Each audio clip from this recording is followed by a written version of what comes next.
Oo, ganun. So, ito na napakasana si Nika and this is the thoughts of her. Is it like that of the being the discipline?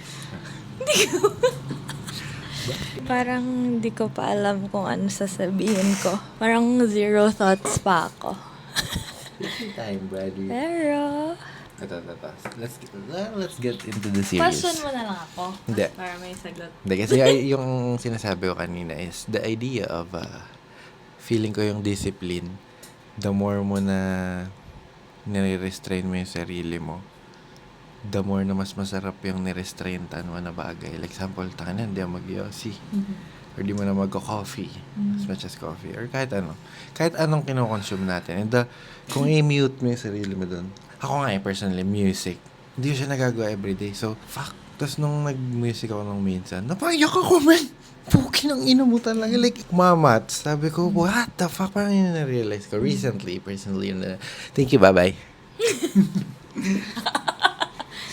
Ay, ako, yun na-realize ko. Sige, realize na lang.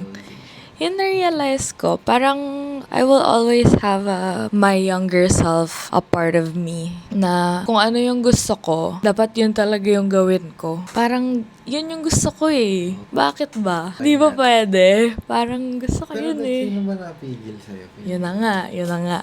Na-realize ko. Na-realize ko yung pumipigil sa'yo is minsan, hindi ka lang talaga siguro like guided for as much as you need. And you're just trying to find your way. And parang ganun. And it's okay, I guess. Kaya importante yung guidance council. Yes. Sir, paano ba yan? Yeah. I mean, parang iba din yung feeling eh pag nag-a-addict ka din sa mga ibang bagay. Like, for example, yun, music or like, kunyari sa akin, leather or the pasta maker. Basta, like, yun lang yung nakaka-float ng boat ko talaga. Like, as much as possible, the things I want to do. But, medyo hard lang siya minsan kasi syempre parang may nararamdaman. Hindi naman namin pinapabayaan Hindi, parang may nararamdaman ka lang na din na minsan na parang di mo ma-explain and the guilt and the pressure and the self. yeah. Yeah. Sa akin. Pero yung akin lang. Sa akin, wala naman din. Nag-share lang.